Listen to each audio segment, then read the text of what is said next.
Hey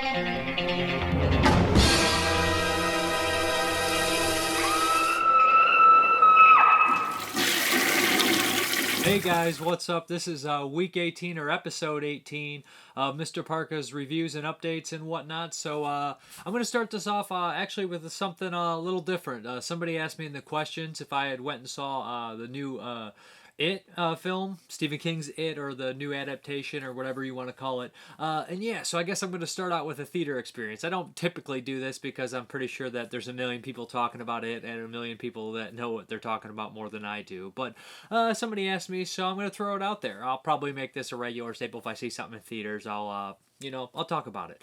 It. Let me set this up a little bit. I had read the book, or most of the book, years ago when I think about half of the book when I was about 17 or 18. I had this insatiable appetite for Stephen King, and I read a lot of his books, Christine, The Shining, I read previous, Night Shift, Skeleton Crew, a lot of the anthology books, and I've grown to have a taste for them. Over the years, it was probably the last one I tried to read, and it just didn't really catch my attention. I kind of lost my interest in King stuff. The movie, the 1990 movie by Tommy Lee Wallace, the TV movie, always had a soft spot for me because it scared the hell out of me as a kid. And I'll still stand by that. I still think the first half is actually a pretty solid movie, especially for a TV movie.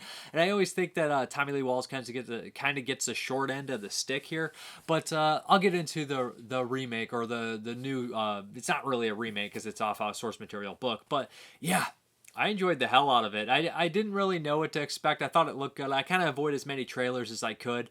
This one basically takes place the first half of the movie with all the kids. All the characters are represented fairly well. There's some similarities, obviously, between the old adaptation. And, what I will say, it's based off the same source material, so you can expect that. What I will say is, it took about 35 seconds to adjust to the new Pennywise. I was so used to Tim Curry, and a lot of the delivery in the sewer, he had similar delivery at first, but completely different as well. And some of the lines are obviously the same because the book, but after a while, he just came off really creepy. His eyes went dead and cross-eyed, and after a while it was sucked in. The only thing the movie really has hurting for it, if you ask me, is in the beginning all the scares are done so well. They get into your head. They build these genuine scares, and they prey on the kids' fears, and they play really well, like a leopard, a burning arms coming out of a house, and they just play with the kids' emotions and their past, and they really work well, and they're so damn scary that by the end, when they have more scares,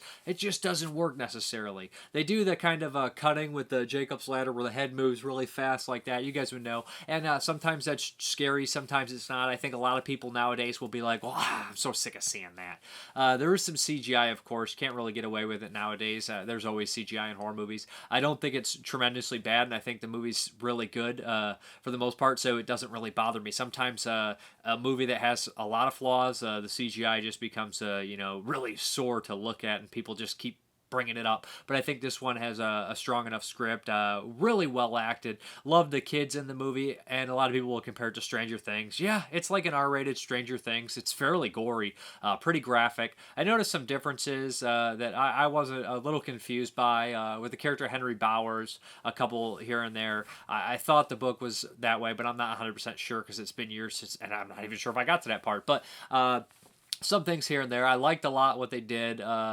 I was excited. They did update it to the 80s. That might upset some people, but it didn't really upset me. I don't know if it would work today. I think a lot of adults would love to see it in the 50s, but I think a lot of the younger crowd, which was what made this movie have a huge budget, a huge opening weekend, might avoid it. I don't know. Maybe I'm wrong. I'm probably wrong because... But regardless, I enjoyed it. I thought it was creepy, thought it was scary. I didn't have any real complaints. Like I said, a lot of the scares at the end didn't work as well as the ones in the beginning. I was happy that it was graphic. Because the book's so graphic as well. I'm curious to see what they do with the second part. I'm really looking forward to it. I thought all the kids were top notch. Although some of the people I went and saw the theater with, not the people I generally went with, but there was a lot of people in the crowd that would just laugh at every time a kid cussed. It's like, we get it.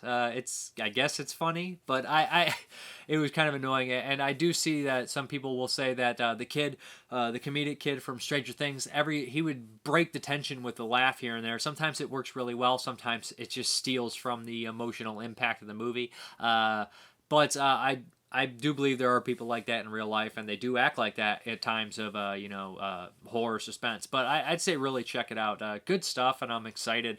I'm trying to think if I saw a new horror movie that I liked better. I probably didn't this year, but I haven't watched that many new ones this year, to be honest. Probably not going to have an end of year list. But check out the trailer. Hopefully you guys have seen it. Maybe don't check out the trailer. I'm not even sure if there's going to be a trailer, but you guys will get it if there is one. When you're a kid, you think the universe revolves around you. You think that you'll always be protected and cared for. Then, one day, you realize that's not true.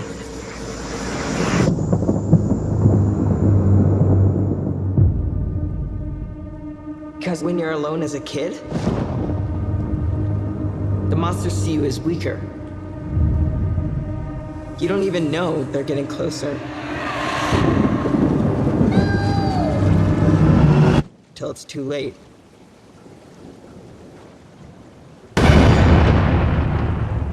Here, take it.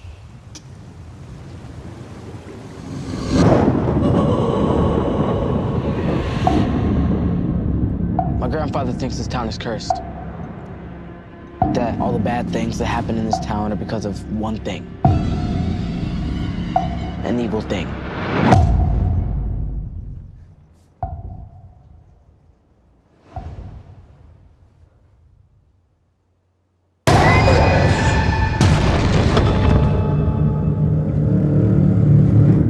Bill, if you will come with me, you'll float too.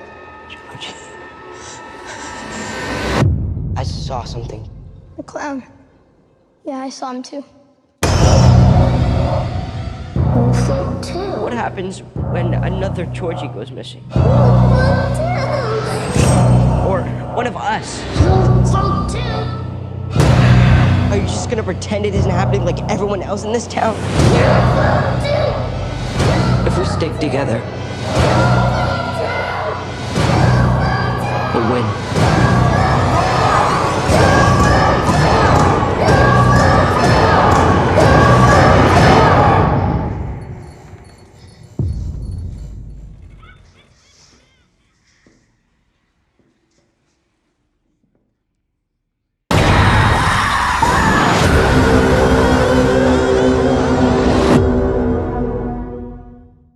Okay, let's start right into the reviews. The first one I have is by Mondo Macabro. This is The Fox with the Velvet Tail. By the title, you guys know.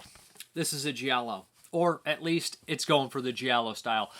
This is made in, I believe, 71 after that big, huge output of giallos from Italy, because The Bird with the Crystal Plumage by Dario Argento, not the first giallo necessarily, but the one that kind of pushed all these movies forward. 70 and 71 were just packed with them, especially 71. But Fox with the Velvet Tail is Italian/Spanish co-production.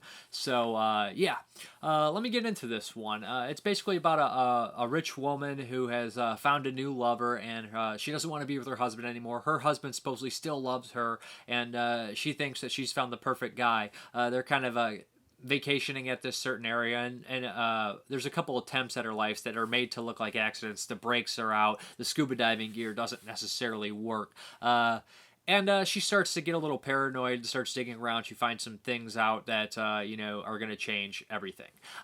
This one's well made, has sensual moments, great location, well shot, fairly well acted. It's got a nice score. All these things about it are what drive it forward. The story is fairly uneventful but clever at the same time. Not much happens. It doesn't have these big elaborate death scenes that we've all been spoiled by Dario Argento or other people, or even Sergio Martino. We don't have these elaborate death scenes. We have a fairly uneventful giallo that is brought through the story and the suspense. Probably my favorite moment in the movie is the husband and the lover are this weird relationship. They're not at each other's throats, but there's some animosity planted in the film, or you think so at least. And the guy has the gun that he found the girl's gun, and he's out there shooting. He's supposedly a soldier, and the husband holds up a magazine and says, "Hey, shoot the face, and he holds it real close to his face, and there's a pause in there where everybody stops and looks like, oh, is he going to shoot him? Is he going to take this advantage to shoot him? And that builds a lot of good suspense, and then the camera turns, the magazine turns around after the hole's in it, and the camera goes right through there. There's good moments like that, like I said, but it's uneventful, it's not horrible, and it's surprising that it doesn't come off boring without that much that happens. There's a commentary by Troy Horworth is his name. Horworth. I'm sorry, I mispronounce his name all the time. I really just need to dedicate it to getting it to memory. But I thought the movie was solid. Not that I would probably revisit anytime soon, but nothing I would put my thumb down at either. It's so well made, Giallo with a good amount of nudity and some nice twist.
Bernard, where is he? Come on. Go find him. You pooped, huh?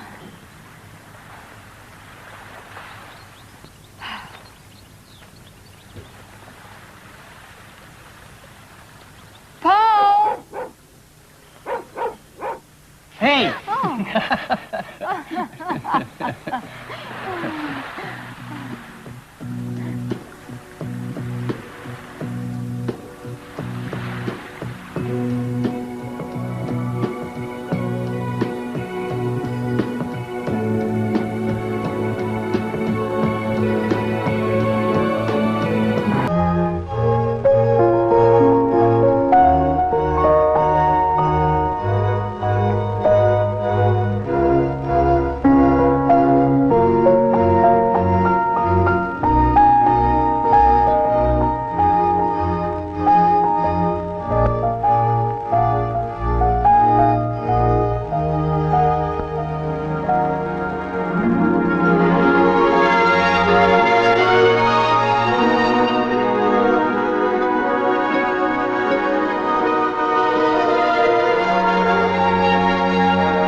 You want Come on, don't be mean. Here. Come on, take it. Come on, give it. Up. Up. Come on. Well, give me a chance. Come on. Oh, no fair. Oh, you're no fair. Woo-hoo.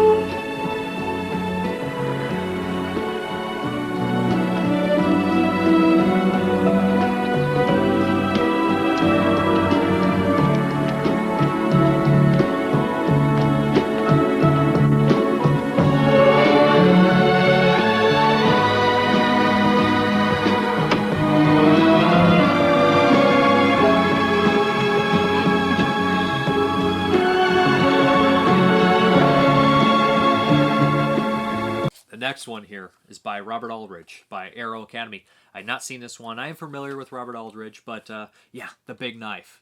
Not seen this one. Has Rod Steiger in it, and of course, Jack Palance. Jack Palance is an awesome actor. I've always enjoyed him, but I never got to see him be a big leading man like this.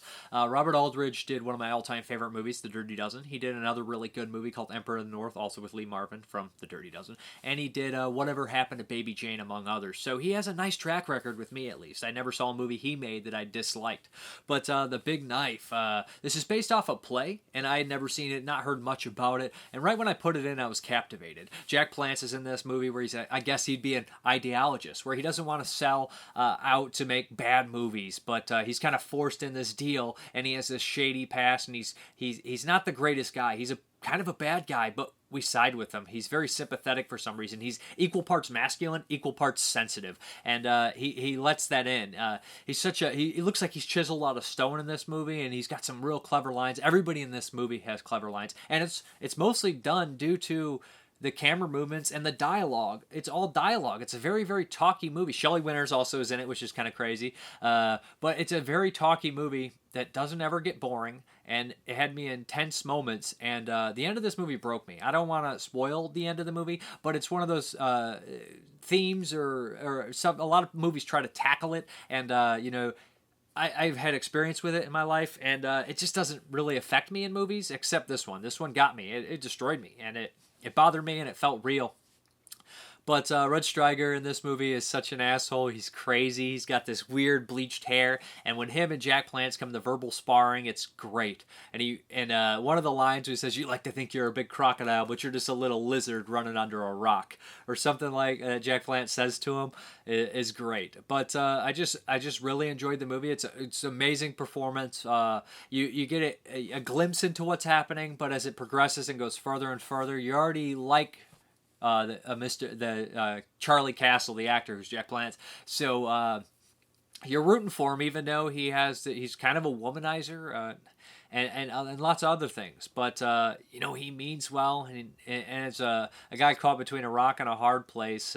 But I don't want to spoil that much. On here is a commentary by some critics, which is nice to hear them dive into a lot of the background and the play and all that kind of stuff. I really enjoyed it. It looks pretty good. I heard that there is a missing scene in this Blu-ray, but I'm not 100%. I can't confirm that. I just saw that floating around Facebook. It looks damn good. And I noticed some weird popping in the audio, but I imagine that's in every print. It's not horrible, and it's slightly distracting. Nothing horrible. But I noticed that. But Big Knife, I'd really recommend picking this one up. I love the movie, to be honest.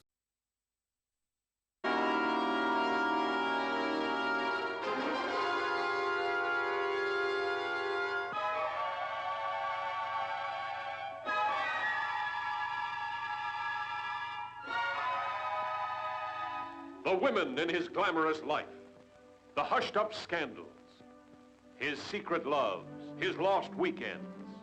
You want to be careful. Hoff's a man with a crocodile's temper. Oh, don't tell me about Mr. Hoff. Calling me child one minute, and without even changing his face. His emotional clashes.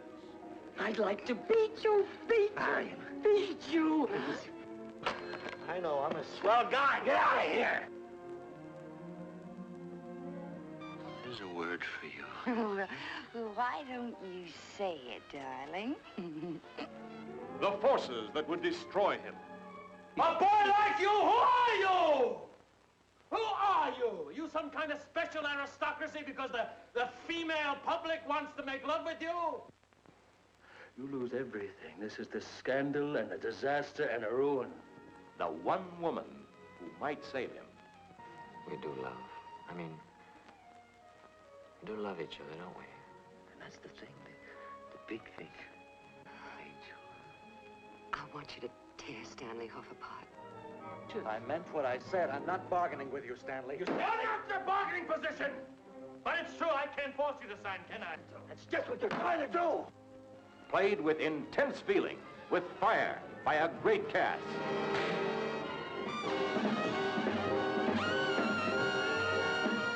Jack Palance, Ida Lupino, Wendell Corey, Gene Hagen, Rod Steiger, and Miss Shelley Winters as Dixie Evans. The girl and the man who are willing to pay any price to get to the top of the Hollywood heap.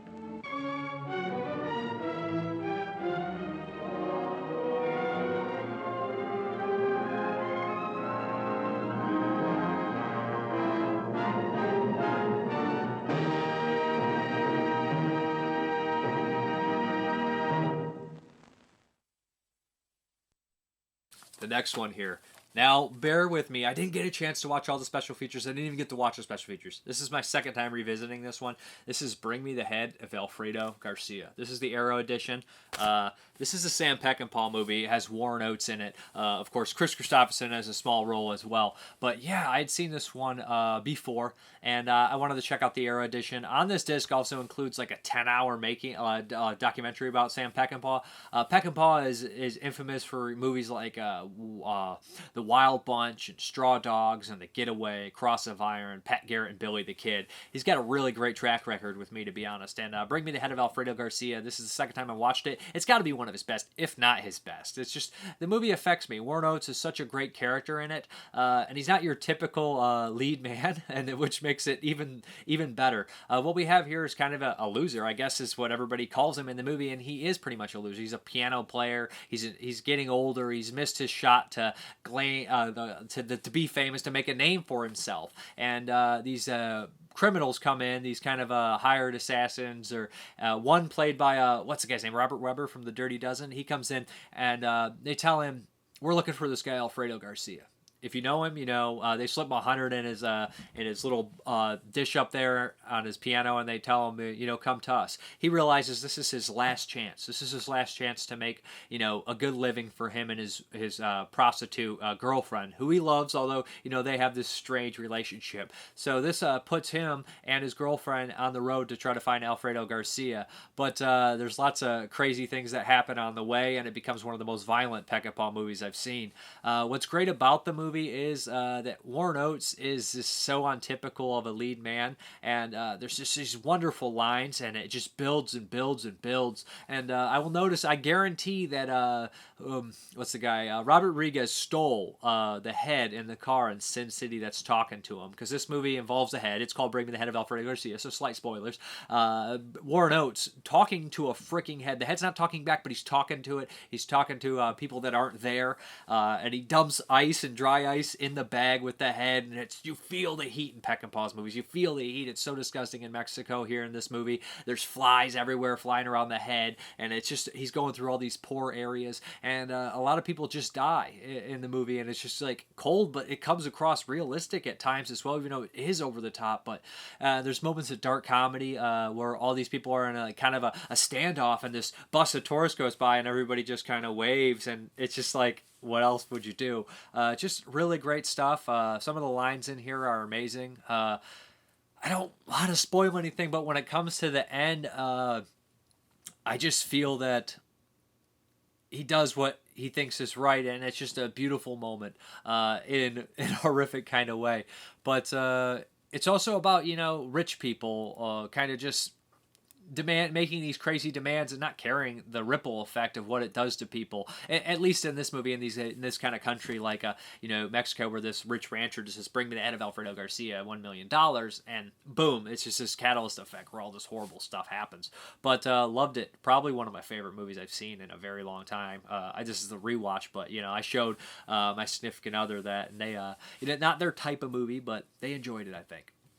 But it's a must. It is a must. I know if you're not big into horror movies, if you're not big into non-horror movies, because I know most people probably here because I talk a lot about horror movies. I know I'm kind of veering away from that a lot, but I think that you got to give this one a chance, especially if you like westerns. Although it's not a western per se, it is a western, but it just doesn't take place in those typical times. I guess I'll say a crime western. Great stuff.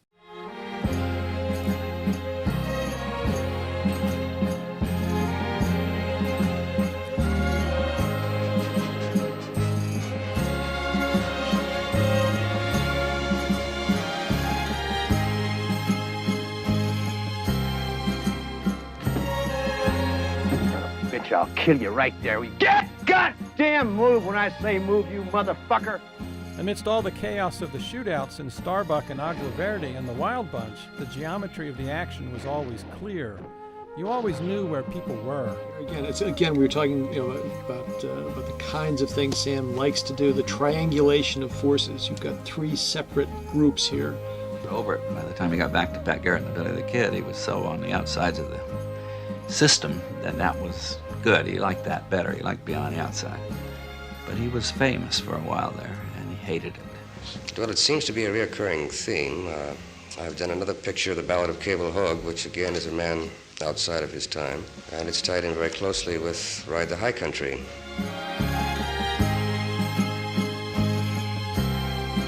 On his way home from the Betty Ford Clinic, Robert Mitchum said, all I learned in there was we got to put more ice in our drinks.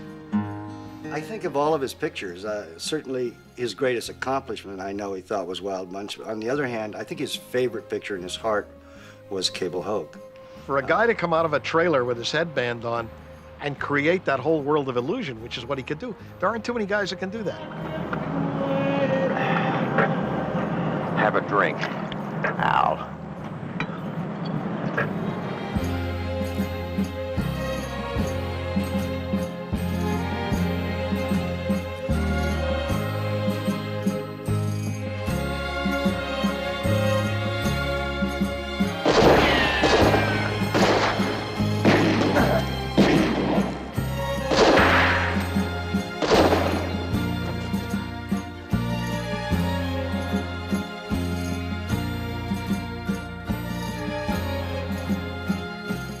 The next one here is The New Kids. This is the Spanish import I showed. I'm not by Sean Cunningham.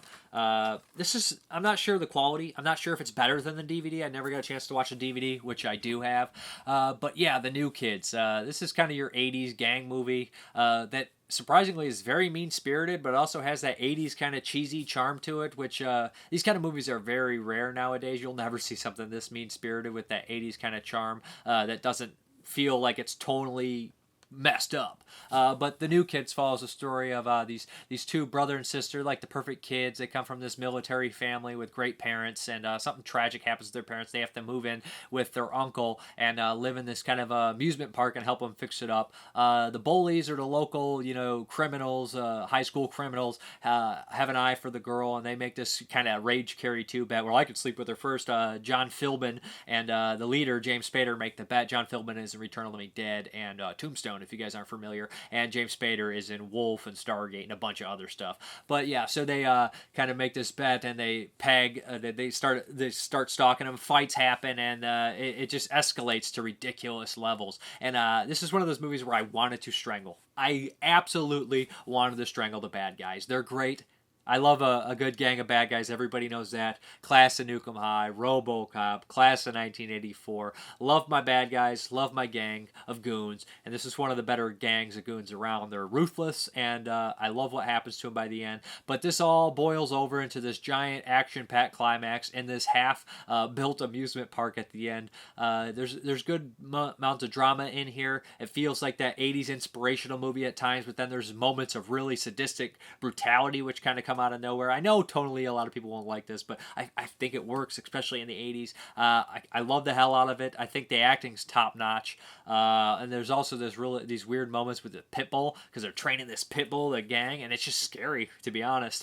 Not necessarily a horror movie, but kind of like a revenge movie, which is probably my second favorite after horror. And I love the exploitation and revenge and stuff like that. But I would really check this one out if you guys haven't seen it. The Spanish import's not very expensive. The DVD's probably even cheaper, but it's The New Kids, I believe from 1985. I like it better than Friday the 13th. No, I hate Friday the 13th, but Sean Cunningham has a decent amount of movies on his resume that people don't talk about. They always talk about Friday the 13th, but I love The New Kids. This is the first time I ever saw it. It's been on my radar for like 20 years, but loved it.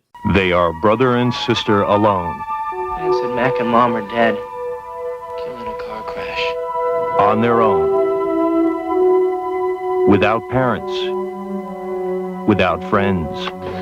Trying to make it in a new town. Something bothering you, cousin? No. Nothing ever bothers me. Yeah! Facing a dangerous new enemy. Yeah, I can get it. Says who? Says me and $50. A gang that will stop at nothing to add one new word to their lives. Terror. You think we ought to light ourselves a little fire? You want crazy? Well, I'll show you crazy.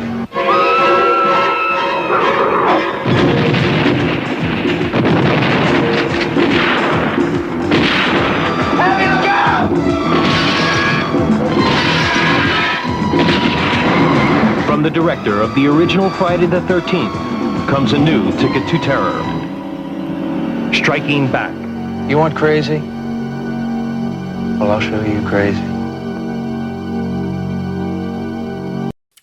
The next one here, man, this is going to be a mouthful. This is the Unquenchable Thirst of Nerjoose. Yeah. I can't make this stuff up. Yeah, I had seen the trailer for this one, and I wasn't really sure about it, but they contacted me and said, hey, do you want to check out the Unquenchable Thirst for Nerjoose? And I said, yeah, I do.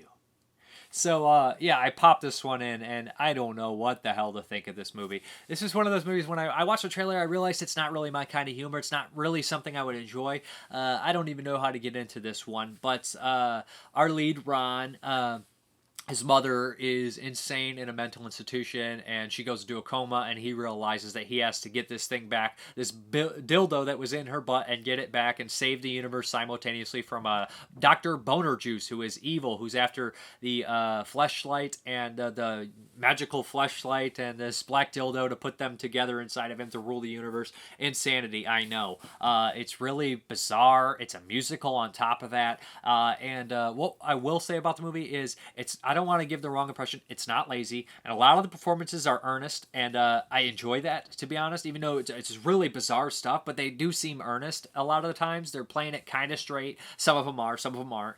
And you guys know I don't really like on straight performances. Like, I would compare this a little bit to She Kills, which I don't think's a horrible movie. It's just not for me. But I think it's more earnest than that, and I would want to say something like Dude Bro Party Massacre 3, which I'm also not a huge fan of, but I think there's a lot of talent behind it. And this one, again, I see a lot of talent. I see a lot of well-thought-out jokes that aren't my humor. There's a lot of bad, not thought-out jokes, too, but there's a lot of sometimes reoccurring jokes, especially with Leanna Quigley, who pops in here, which was great to see. She actually does a really good job, and I enjoyed seeing her.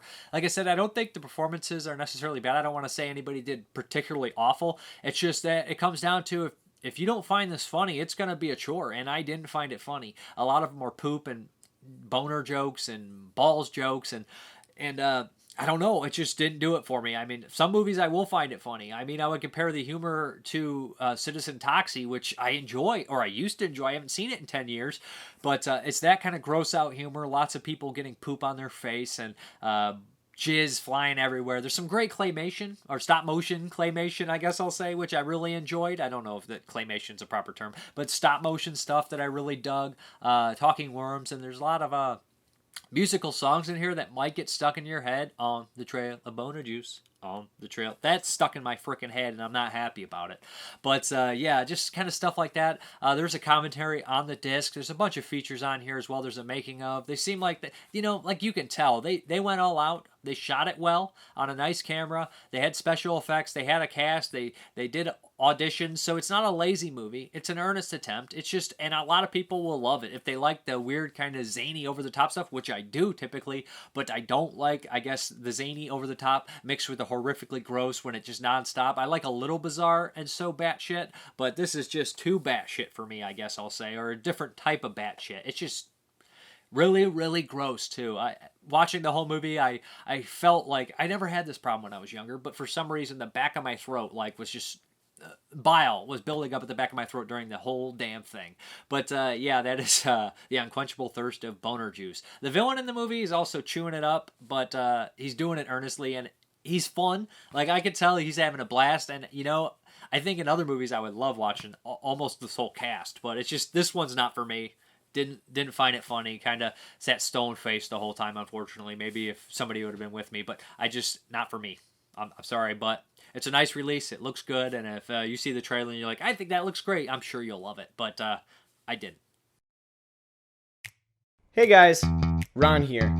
You ever have one of those days when your wife leaves you? Fuck you! This marriage is over! You run into a hobo who just shit his pants. How am I gonna wipe my butt?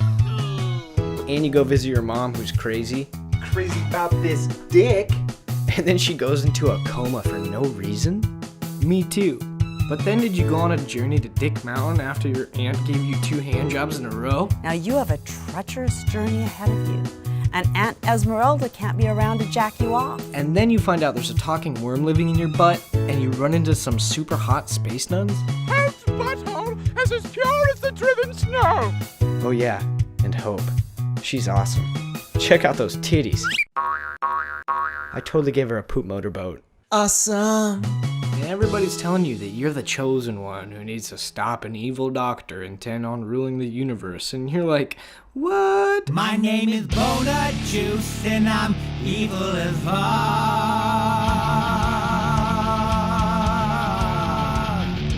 I am Boner Juice. I am Boner Juice. What a coincidence. That's exactly what happened to me. I blame Boner Juice. Out on the trail of Boner Juice. Out on the trail of Boner Juice. Out on the trail of Boner Juice. Out on the trail of Boner Juice.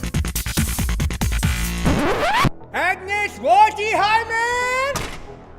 Boner Juice! When you said boner juice took your sanity, I thought you meant boner juice, not Beau Nerjoose. Like Beau's his first name and Nerjoose is his last name. I thought you meant the juice from an erection. Like semen or man milk or cream of meat, splooge, chowder, protein shake or man ranch, maybe jism or a schlong smoothie, baby batter, Alfredo sauce. You know what I'm saying. Oh, damn, Ronnie. That's a good one. You should probably go see the Unquenchable Thirst for Boner Juice. It sounds like something you could really relate to.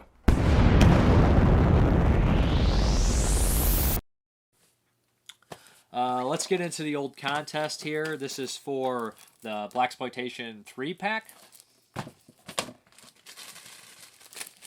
going to start on the wide one we got here. You guys know how to do the competition. You guys know what is going on. Let's see what we got here. Oh, and I also want to bring out a statement before I show this name here. I want to show out, if you guys are overseas, I'm happy to send it overseas, but we're going to have to put like a $15 cap on it, and I can cover $15, and if it's going to be more than $15, I sent something to the Philippines, and it was like $22. I don't want to get caught up where I have to spend $70 to send a package on an item that's free. You know, I don't want to sound like a cheapskate, but we'll just work something out if somebody wins overseas and see. We'll take message me and we'll see. We'll take the next step there. But here we have Christopher Dalliere. Congrats, man. You entered almost every contest, and I'm glad you won one. You won these. Shoot me your information, and I'll get it to you. Let's go into the new competition. I made a stupid mistake where I couldn't be patient and wait for an order, so I started ordering used Blue Underground stuff because I was like, I'm never going to get it. But I ended up getting 2 of the Prowlers, so this one is for a Blu-ray used of the Prowler. Yeah, all you got to do is like the Screaming Toilet Facebook page, subscribe to my YouTube channel, Mrparka, no spaces, no periods, and leave a comment underneath the Screaming Toilet website, not the Facebook, not the Messenger, not the YouTube, under their website, underneath this link, under the DVD/Blu-ray news, which is where this will be hosted at, underneath this date, which will be September something. But yeah. So that's all you got to do to win the Prowler, which is, I remember being a damn cool slasher. It's been years since I've seen it. But you know what? I'll get into the Q&A. We got a lot here, so let's get in here. No, the shout-out. We're going to do the shout-out first. I want to give a shout-out to 80s All Over Podcast. These guys probably don't need a shout-out, but I think they're great, and I think that you guys might enjoy it. It's Drew McWeeny, and I can't think of the other guy's name. He's going to kill me. If he knew me, he'd kill me, because I can't think of his name. That's just the way they seem like they're on the podcast. But I remember McWeeny, because obviously the weird last name. But these 80s All Over guys, they basically go over every movie, major release from the 80s that was released that year, that month, by month, every 2 weeks, and they go over them, they revisit them, and they talk about how they remembered seeing them then, what they think of them now, and then at the end of the year they give their top 10 and they give the box office top 10. It's really entertaining podcast. They had clips in there. I learned a lot, and it refreshed my memory about a lot of titles that I wanted to see that I forgot about, or ones that I had seen a long time ago and I want to see again. But that's 80s All Over Podcast. Link will be below. Let's get into the Q&A here. James Grimmer. I missed this guy's question. He posted it in the wrong spot on the Screaming Toilet Facebook page, but I caught it. If I catch your guys' question, I can do that. I'll go back to it, but sometimes I'll miss them if they're not in the right spot. My question for your Q&A is, how does one go about getting involved in acting in independent films like you do? I just made connections by reviewing a lot, to be honest, and one of the directors is a local guy. There's actually a decent local scene in the Midwest. There's guys in Michigan, guys and gals in Michigan making movies, Ohio, Indiana, Pennsylvania, Kentucky. So around this area, Wisconsin, I know there's a bunch of people in this area, so it's kind of easier for me. And I met a lot of these people at conventions. So if you have a convention that comes through, make contacts. And if you're like in an isolated area where there's no convention, there's nobody around, I would try to make my own movie, try to make my own shorts, get friends involved, put out ads, but be careful, of course, and just try to do it that way, I guess. Carl Espinoza, I want to enter the contest. What do you think about the readaptation of It? Can you give us a rating of the movie? I reviewed it for you, buddy. Darren Reynolds, here we go. I expect that he's looking for where's the best place to get a top shelf Blu-ray player. I would recommend region free. You gotta go region free, and I know that it's a little bit more expensive, but you can find them on Amazon. Shoot me a link. I can't think of the one I bought, but it was not very expensive and it works damn well. But be careful, if you have a 4K TV and you buy an older region free player, it might not work on that TV. There's websites dedicated to the region free stuff. All you probably have to type in is region free player, and those sites will pop up. I can't remember the sites, but they're fairly easy to find. But as far as brand, the one I had was works very well. I think it's a modded one, so I can't think of the brand. Jonathan Gang, or is it Gagney? My question to you is, what is your favorite horror movie of all time? What was the first horror film you watched as a child? I can't remember a child, but I remember watching a lot of Universal horror movies because my grandfather brought them down.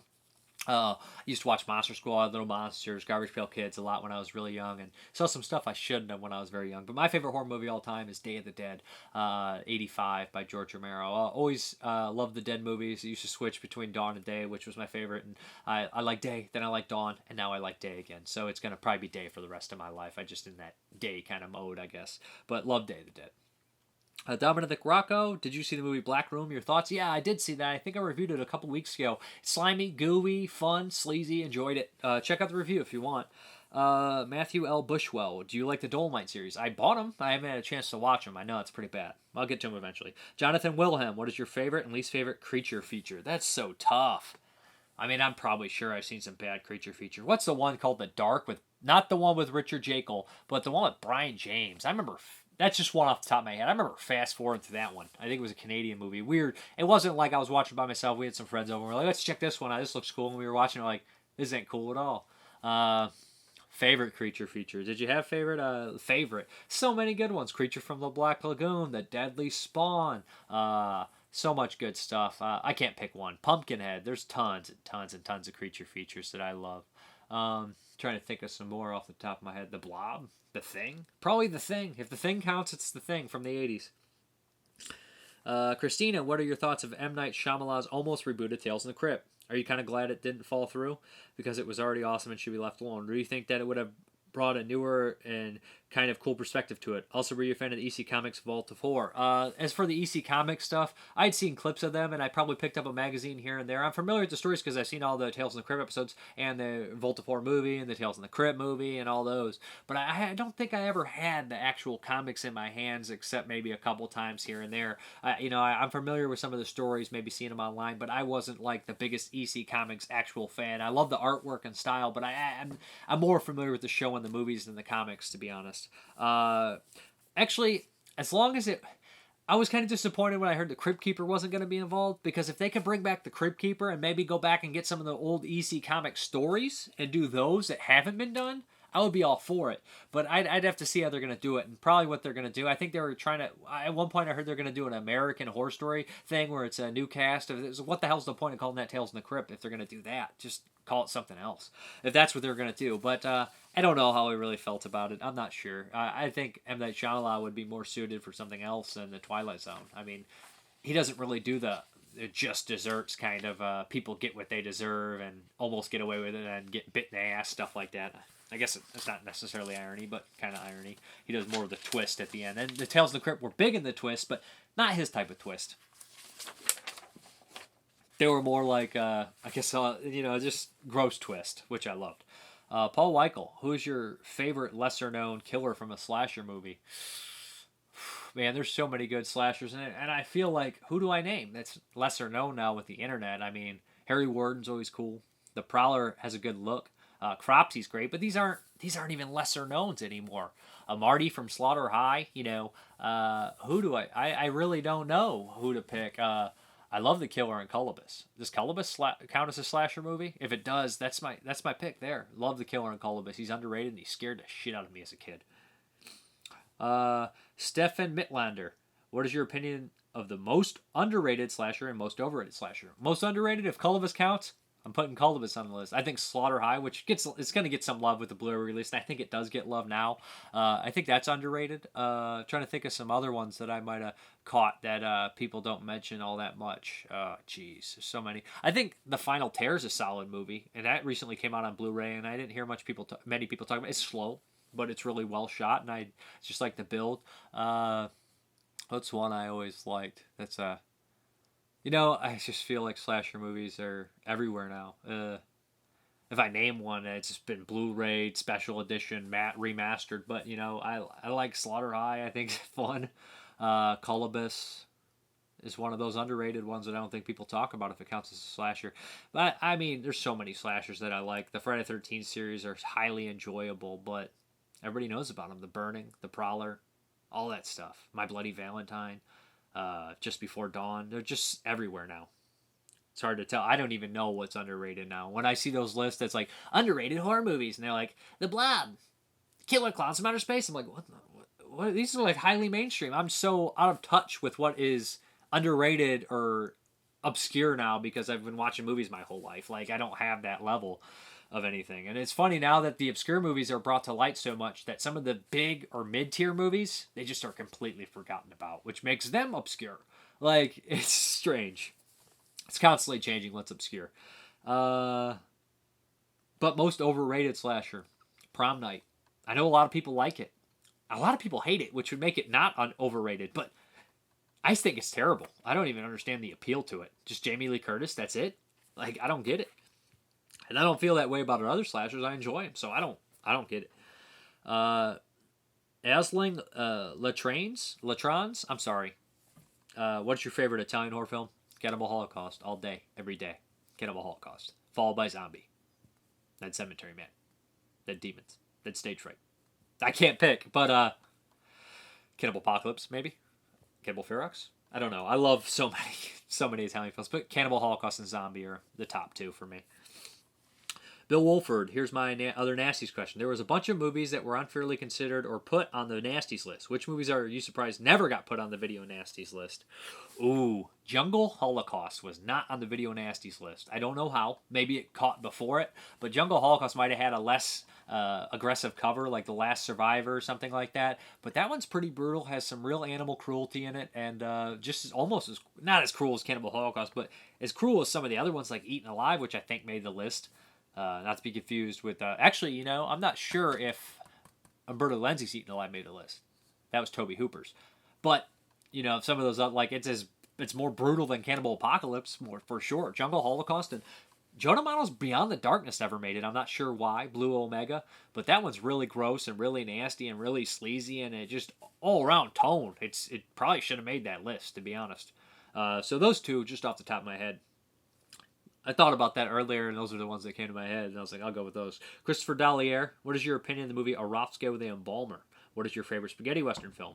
Roscoe the Embalmer, I think, is a really good documentary, and it's a shockumentary, but also I think it's a little bit better than that. I think that it has some interesting things. You get to see how some South American embalmer deals with business, and it's just, it is not the same planet down there.